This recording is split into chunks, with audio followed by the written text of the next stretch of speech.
अस्सलाम वालेकुम, मैं शहजाद हुसैन। उम्मीद करता हूँ कि तमाम दोस्त ठीक होंगे, खैरियत से होंगे। जनाब, IMF का नाम तो आप काफ़ी सुन रहे होते हैं, पर कि IMF आखिर है क्या, जो कि ममालिक की सूरत में आपको नज़र आती है।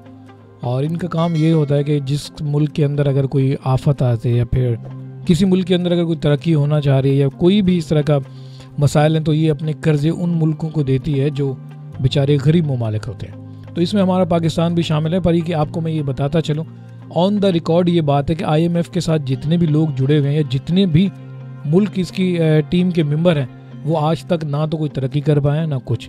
और आपको एक और चीज़ बताता चलूँ कि इंडिया जो है सबसे ज़्यादा चाहीता है IMF का। और IMF के जो यहाँ पे पॉलिसीज़ है, पाकिस्तान के अंदर भी काफ़ी लोग नहीं मानते। उसकी वजह ये होती है कि हमारा मुल्क मज़ीद गिरवी हो जाता है और कुछ लोग एहतजाज भी कर रहे होते हैं और कुछ लोग जो है कोशिश करते हैं कि IMF को एक्सप्लोर किया जाए और हमारे मुल्क के अंदर ख़ास तौर आवाम IMF को बहुत बुरा भला कह रही होती है। इसकी वजह ये होती है कुछ पॉलिसी आपको वाज़ेह करके पता चल जाती हैं और कुछ जो है बिल्कुल नहीं पता चल रही होती।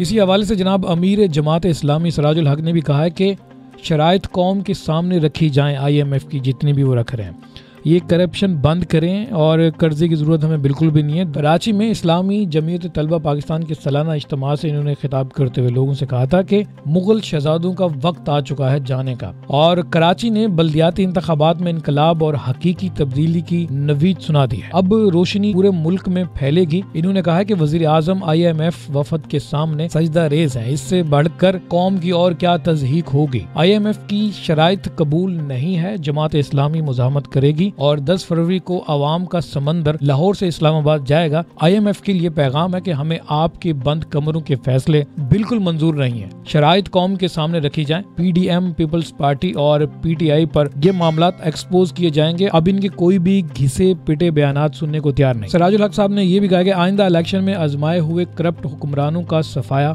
हो जाएगा। मुल्क और बिलखसूस खैबर पख्तूनख्वा में भी बदअमनी के खिलाफ 8 फरवरी को KP की बचाओ मार्च होगा। जनाब, ये है मुल्क की कुछ सूरत हाल। और दूसरी तरफ जो है महंगाई का ऊंट किसी करवट बैठ ही नहीं रहा, महंगाई बढ़ती जा रही है। और पाकिस्तान के अंदर और भी कुछ इस तरह की जो फलाही तंजीमें हैं, जो कि खैराती तंजीमें कहा जाता है, वो भी तालीमी इदारे बनाई जा रहे हैं। बहुत कुछ इस तरह की चीज़ें बनाई जा रही है जिसका ताल्लुक सिर्फ और सिर्फ कंप्यूटर और किताबों से है। अब मेन चीज़ ये कि जनाब तालीम से भी पेट नहीं भरता। अगर आपने कुछ मुल्क के अंदर अच्छा भी करना है तो कुछ ज़राअत पे भी जोर दें ताकि कुछ अनाज उगे। इस टाइम हमें अनाज की ज़रूरत है। सबसे ज़्यादा जो इस वक्त महंगी चीज़ें हमें मिल रही हैं वो आटा है और दालें हैं और भी बहुत सारी जो चीज़ें जो खाने पीने के हवाले से हैं वो महंगी होती जा रही हैं।